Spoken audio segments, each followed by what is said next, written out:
নমস্কার বন্ধুরা, আমি রুম্পার হেসেলে তোমাদের সকলকে জানাই স্বাগত। আমি আবার চলে এসেছি নতুন একটি রেসিপি নিয়ে।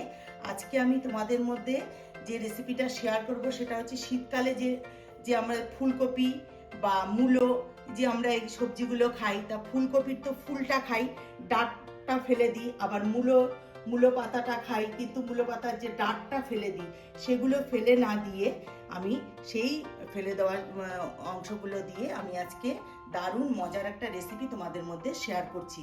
তা দেখো, এই যে সেই ফুলকপি ফেলে দেওয়ার ডাঁট, দেখো ডাঁটগুলোকে আমি এইভাবে সরু সরু করে কেটে নিয়েছি, এই যে দেখো। আর এটা হচ্ছে মূলো পাতার ডাঁট, মূলো পাতার ডাঁটগুলোকে আমি এইভাবে ছোট ছোট করে কেটে নিয়েছি।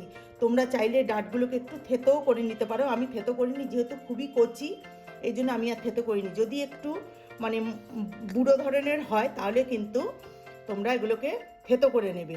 তা তার সঙ্গে আমি কিছু সবজি অ্যাড করব। দেখো, এখানে বেগুন কেটে নিয়েছি, মূলো কেটে নিয়েছি, আছে শিম, আলু, কুমড়ো আর পটল, আর এখানে রয়েছে বড়ি, চেরা কাঁচা লঙ্কা। আর এখানে মশলা যেটা ইউজ করব সেটা হচ্ছে এখানে সর্ষে, রসুন আর হচ্ছে কাঁচা লঙ্কা একসাথে করে বেটে নিয়েছি। ঝালটা তোমরা তোমাদের পছন্দ মতো দেবে, আমি এখানে 6 থেকে 7টা কাঁচা লঙ্কা দিয়েছি।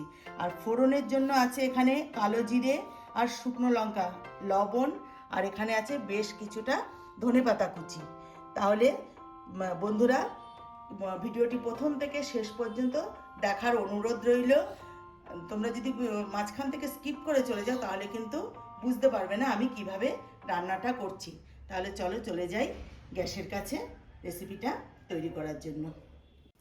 দেখো বন্ধুরা, গ্যাস ধরিয়ে আমি কড়াই বসিয়ে দিয়েছি। কড়াইতে আমি সর্ষের তেল দিয়ে দিয়েছি। রান্নাটা কিন্তু আমি সর্ষের তেলেই করব। সর্ষের তেল দিয়ে রান্নাটা করলে কিন্তু খেতেও খুব টেস্ট হবে। সবার প্রথমে আমি বড়িটা ভেজে তুলে নিচ্ছি।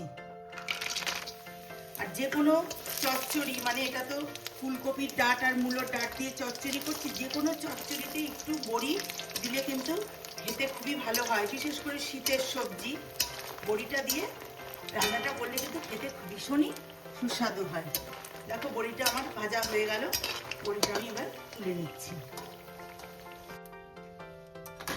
দেখো, বড়িটা আমি ভেজে তুলে নিয়েছি।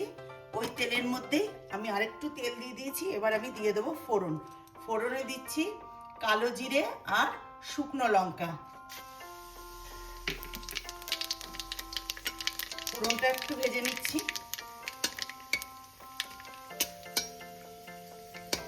দেখো, ফোড়নটা ভাজা হয়ে গেছে। এবার আমি এর মধ্যে দিয়ে দেব, প্রথমে আমি এই মূলোর ডাঁট আর ফুলকপির ডাঁটগুলো দিয়ে দেব। এটা কিন্তু খেতে ভীষণই ভালো হয় বন্ধুরা। আর এখন সবজির যা দাম, তাই মনে হয় না যে কোনো কিছুই ফেলে দিই, কেন ফেলে দিলে মনে হবে যে টাকা ধরে ফেলে দিচ্ছি।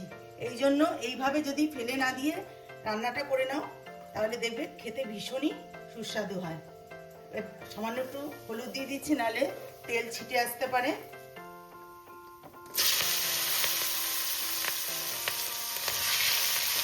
দুটোই আমি একসাথে দিয়ে দিলাম। এটা একটু সামান্য ভেজে নেবো। এর সাথে আমি আলুটাও দিয়ে দেবো।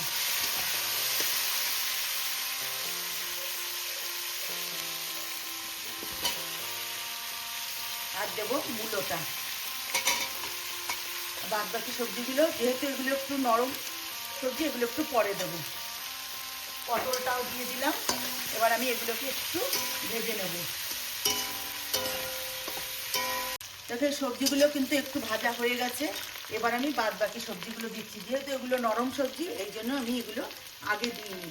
এবার এই সবজিটা দিয়ে এবার আমি বাদ বাকি এই সবজিগুলোকে একটু ভেজে নেব।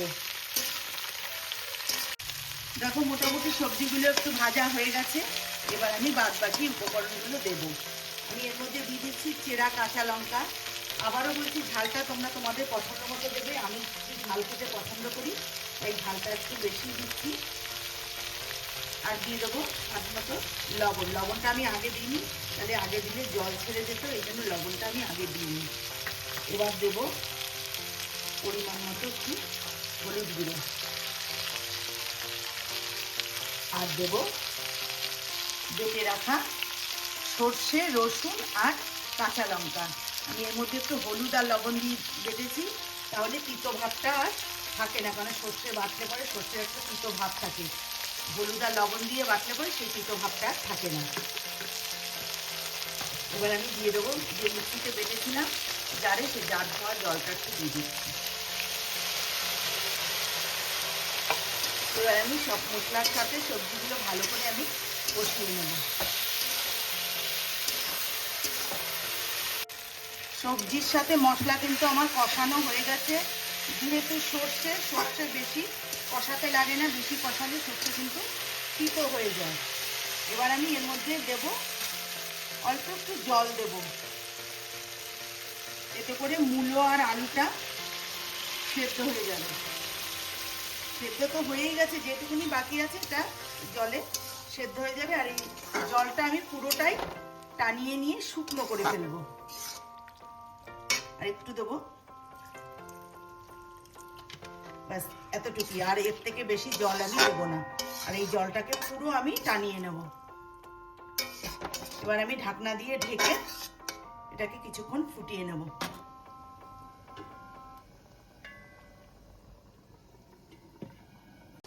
দেখো বন্ধুরা, যতটা জল দিয়েছিলাম বেশ কিছুটাই শুকিয়ে গেছে বা টেনে গেছে।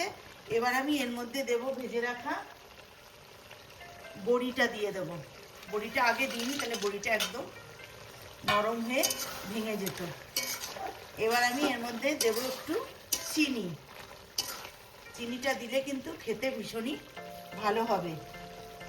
তোমরা যদি পছন্দ করো দেবে, পছন্দ না করলে দিও না। এই যে চিনিটা দিলাম। এবার আমি এর মধ্যে দিয়ে দেবো কেটে রাখা ধনে পাতা কুচি।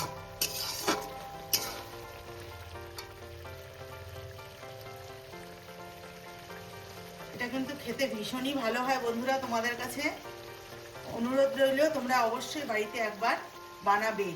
এগুলো ফেলে না দিয়ে এইভাবে রান্না করে, এটা কিন্তু দুপুরে গরম ভাতের সঙ্গে ভীষণই ভালো লাগে খেতে।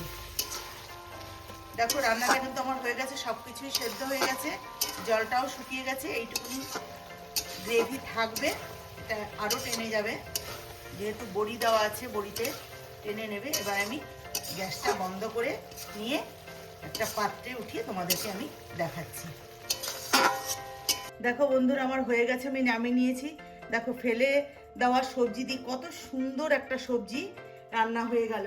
এটা কিন্তু দুপুরে গরম ভাতের সঙ্গে ভীষণই ভালো লাগে খেতে, আর কিচ্ছু লাগবে না, এই এক পদ দিয়েই খাওয়া হয়ে যাবে। তাহলে বন্ধুরা, তোমাদের কাছে অনুরোধ রইল, রেসিপিটা একবার হলেও বাড়িতে ট্রাই করবে, করে আমাকে কমেন্টস করে জানাবে তোমাদের কেমন লাগলো। ভালো লাগলে একটা লাইক করে দিও। আর নতুন যারা বন্ধু আছো, যারা আমার ভিডিওগুলো দেখছো, তাদেরকে বলছি তারা আমার চ্যানেলটিকে অবশ্যই সাবস্ক্রাইব করে নিও। যারা ফেসবুক থেকে দেখছো, ফেসবুকের পেজটিকে ফলো করে নিতে ভুলো না। তাহলে বন্ধুরা, আজকের মতন ভিডিওটি আমি এখানেই শেষ করছি। ভালো থেকো, সুস্থ থেকো, নমস্কার।